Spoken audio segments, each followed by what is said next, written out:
Hello friends, ഏവർക്കും പുതിയ വീഡിയോയിലേക്ക് നമസ്കാരം. ഇന്ന് ഞാൻ വന്നിരിക്കുന്നത് ബിഗ് ബോസ് മലയാളം സീസൺ 6ൻ്റെ ഈ ദിവസത്തെ ഏറ്റവും പ്രധാനപ്പെട്ട അൺഒഫീഷ്യൽ വോട്ടിംഗ് റിസൾട്ട് അപ്ഡേഷനുമായിട്ടാണ്. വീഡിയോയിലേക്ക് മുൻപ് വീഡിയോ ലൈക്ക് ചെയ്യുക, ചാനൽ സബ്സ്ക്രൈബ് ചെയ്യുക. ഈ വരുന്ന മെയ് മാസം ധാരാളം ചിത്രങ്ങൾ OTT റിലീസ് ചെയ്യാൻ പോവുകയാണ്. നമ്മുടെ ചാനൽ ഭാഗം പരിശോധിച്ചാൽ നിങ്ങൾക്ക് കാണാം.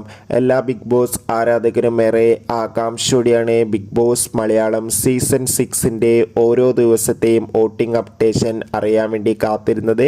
അങ്ങനെ കാത്തിരിപ്പിനൊടുവിൽ ഈ ആഴ്ചത്തെ വോട്ടിംഗ് യുദ്ധം ആരംഭിച്ചിരിക്കുകയാണ്. ശക്തരിൽ ശക്തരായ 8 മത്സരാർത്ഥികളുടെ കടുത്ത പോരാട്ടം നടക്കുമ്പോൾ വോട്ടുകളുടെ അടിസ്ഥാനത്തിൽ 1-ാം സ്ഥാനം ജിൻഡോ, 2-ാം സ്ഥാനം ജാസ്മിൻ, 3-ാം സ്ഥാനം അർജുൻ, 4-ാം സ്ഥാനം ശ്രീതു, 5-ാം സ്ഥാനം അൻസിബ, 6-ാം സ്ഥാനം അഭിഷേക്, 7-ാം സ്ഥാനം ഋഷി, 8-ാം സ്ഥാനം അപ്സര. കാത്തിരിക്കാം കൂടുതൽ വോട്ടിംഗ് അപ്ഡേറ്റിനായി.